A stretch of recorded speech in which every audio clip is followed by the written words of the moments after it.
están, muy temprano se va el viñador. Bienvenidos a esta reflexión desde la palabra de Dios en el sexto domingo del tiempo ordinario. Dichoso el hombre que ha puesto su confianza en el Señor. Salmo 1. Después de hacer oración en la montaña y constituir a sus apóstoles, Jesús desciende y se encuentra en aquella llanura mucha gente que lo busca, tanto de Israel como de Tiro y de Sidón, y se detiene a predicar, ya que descubre que tienen hambre de escuchar una palabra distinta. Desde un principio muestra que su mensaje es universal, no solo para los judíos. La subida y el descenso simbolizan el encuentro con Dios y la transmisión de la voluntad de Dios al pueblo. Es lo que en San Lucas se llama el sermón de la llanura y en San Mateo el sermón de la montaña. No es un discurso en la sinagoga, en un lugar sagrado, sino al aire libre, donde se vive, donde se trabaja, donde se sufre. Su gran discurso da inicio con las bienaventuranzas, que San Lucas señala 4 bienaventurados, pero también pone 4 ayes. El discurso está en segunda persona del plural, dirigido directamente a los oyentes.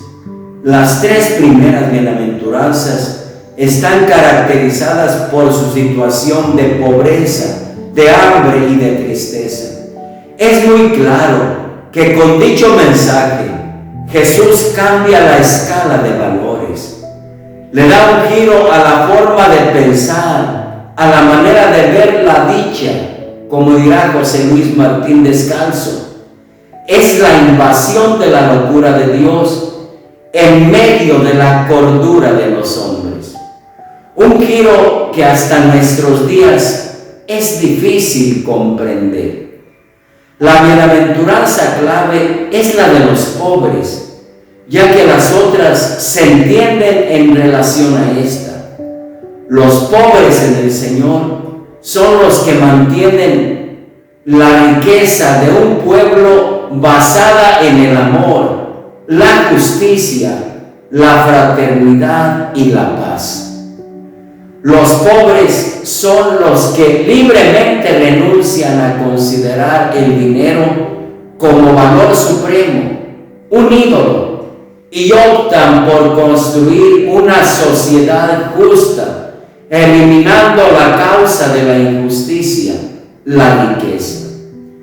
Se encuentra Jesús en aquella llanura predicando a gente sencilla, pescadores, agricultores, arrieros, conductores de camellos, pastores, sin duda alguna, la mayoría campesinos, personas sin otros horizontes que trabajar, comer, dormir y morir. Gente que sabía lo que es el sufrimiento, vivían en una tierra dura y pasaban tiempos difíciles. Luchaban contra la naturaleza para sacarle algo de fruto a aquella tierra árida, dura. También estaba la otra guerra con las autoridades. La opresión estaba al orden del día. Se sentían esquilmados por los impuestos, por todo tipo de diezmos y tributos. Esta era la gente que escuchaba a Jesús.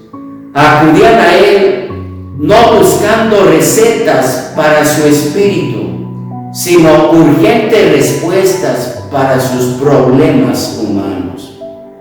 Antes que a Jesús, habían escuchado a otros líderes que hablaban de libertad, de rebeldía, y que habían terminado crucificados o huyendo a la montaña, convirtiéndose en bandoleros.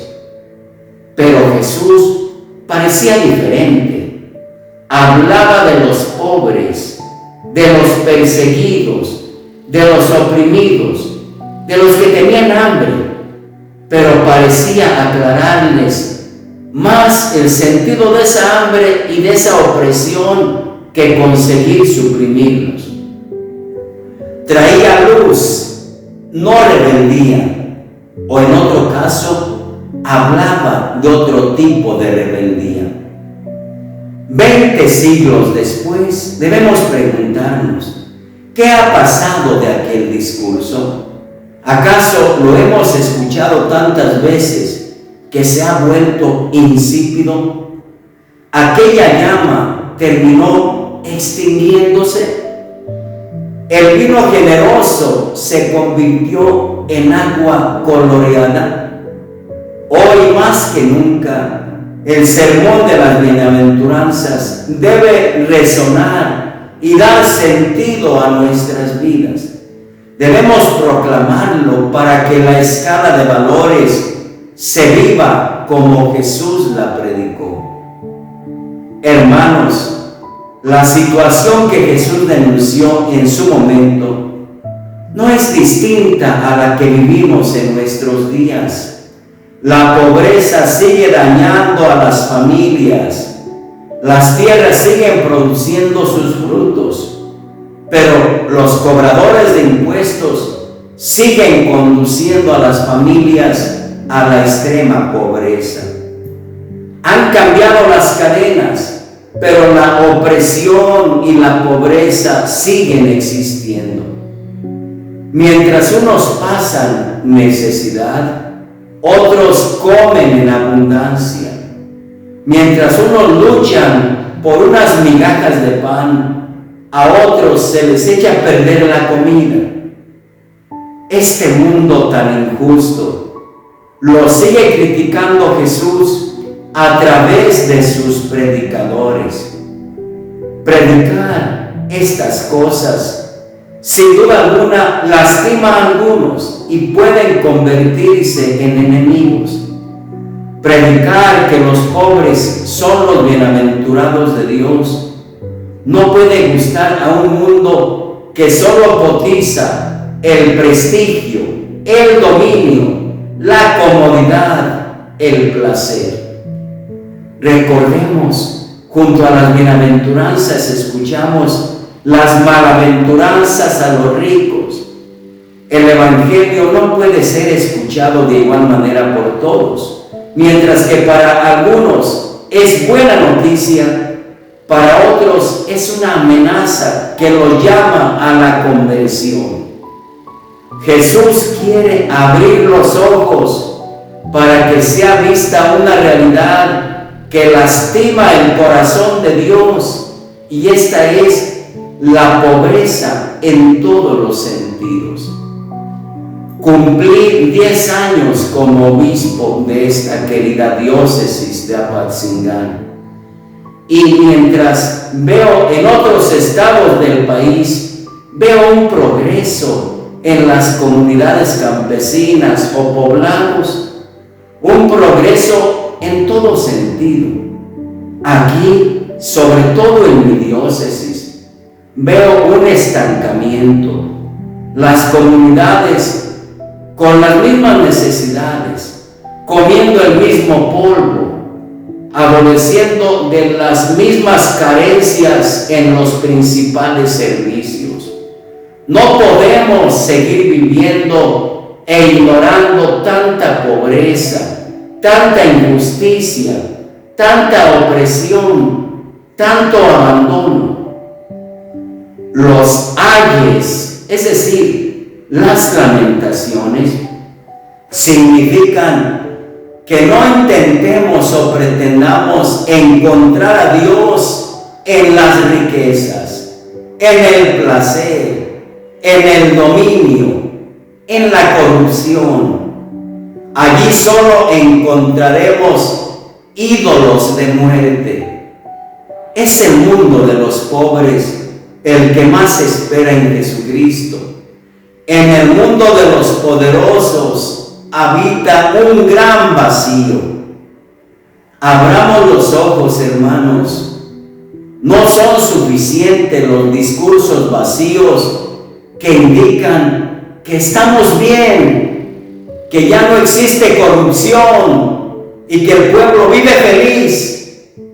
Es momento de ver la realidad. Es momento de darnos cuenta qué tenemos que hacer para cambiar la pobreza.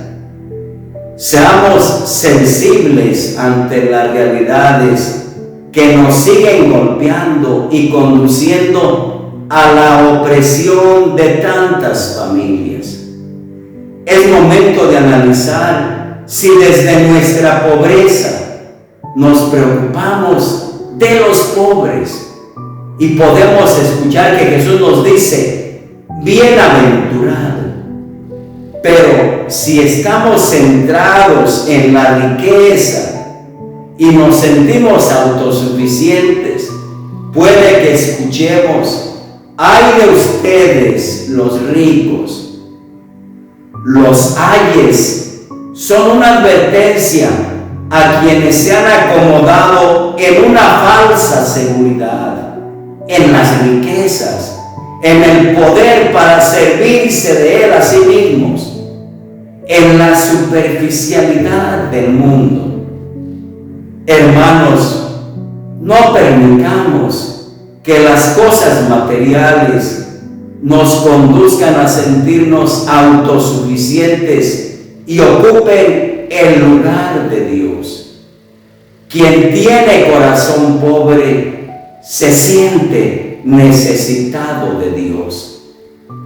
No nos toca limar las bienaventuranzas o dejarlas para tiempos mejores. Recordemos que es el proyecto de Jesús y es establecer un orden en los valores donde todos somos iguales. Les bendigo a todos en el nombre del Padre y del Hijo y del Espíritu Santo. Feliz domingo para todos.